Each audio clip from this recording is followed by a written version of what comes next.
Big hand first, my buddy Stan Osowiecki.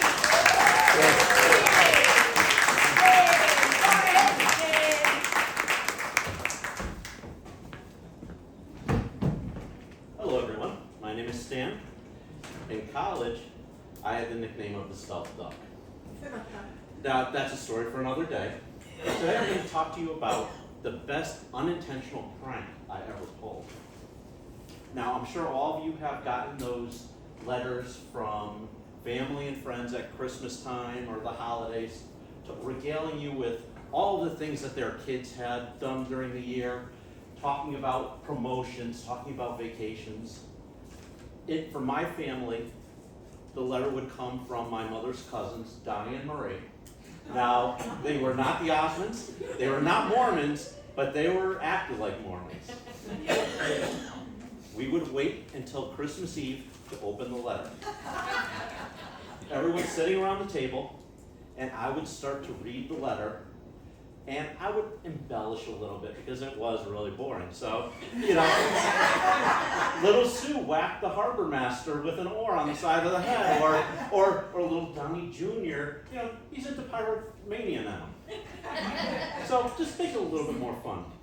Fast forward a number of years, I started taking comedy and storytelling classes during the pandemic. I found a group called Story Lab Chicago who was doing online storytelling. I signed up and I did a few performances. They also did a thing called the Christmas letter swap. The premise was that you would register to be part of it. They would send you the addresses of 5 people, and you would write a letter. It could be a spoof letter, and it could be as outrageous and as fun as possible. So I signed up. I started writing the letter. The letter had some stuff that was really just about me and just stream of consciousness. So I wrote about the money that I found on the ground, and I put about the different denominations over the course of the year. I wrote about how a hot dog is not a sandwich.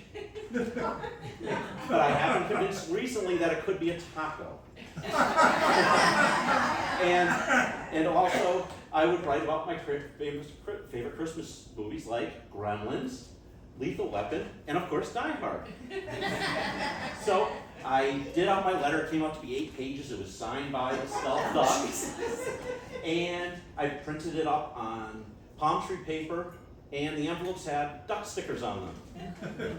So I sent them out to these 5 people, all my creativity friends, as well as my therapist. The next time I went to see my therapist, about a week and a half later, I'm there at the end of my session, and I said to him, "Did you get my Christmas letter?"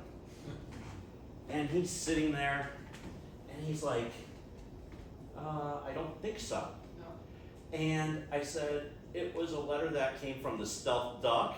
It had duck stickers on it. It was printed on palm tree paper."